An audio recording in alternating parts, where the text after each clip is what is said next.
নমস্কাৰ সকলো ষ্টুডেণ্টে ভাবি আছে যে আসামৰ হায়াৰ ছেকেণ্ডাৰী ৰিজাল্ট কেতিয়া দিব, ক্লাছ 12 এইচএছৰ ৰিজাল্ট কেতিয়া দিব। তো কিছুমানে কৈ আছিল যে অহাকালি 24 এপ্ৰিলত দিব, কিন্তু এইটো ভুৱা।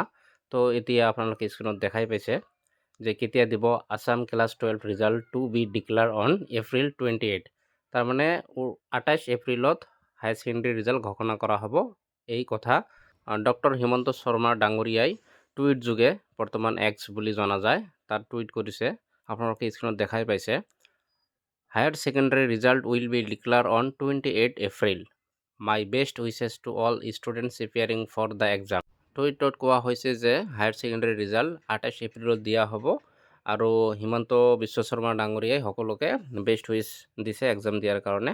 এইটো এটা সঁচা খবৰ, এইটো কোনো ফেক নহয়, এইটো এটা বিশ্বাসযোগ্য চ'ৰ্চৰ হয়, যিহেতু ডক্টৰ হিমন্ত বিশ্ব শৰ্মা ডাঙৰীয়াই টুইট কৰিছে। তো অসমৰ হায়াৰ ছেকেণ্ডাৰী ৰিজাল্ট ঘোষণা কৰা হ'ব 28 এপ্ৰিল, আৰু বিভিন্ন নিউজ চেনেলত ইতিমধ্যে দিয়া হৈছে। তো আপোনালোকে দেখাই পাইছে 28 এপ্ৰিলত ঘোষণা কৰা হ'ব এইচএছৰ ফাইনেল ৰিজাল্ট। এতিয়া তোমালোকক কোনো টেনশ্যন লোৱাৰ কাৰণ নাই, কিয়নো 28 এপ্ৰিলত ঘোষণা কৰা হ'ব হায়াৰ ছেকেণ্ডাৰীৰ ফাইনেল ৰিজাল্ট।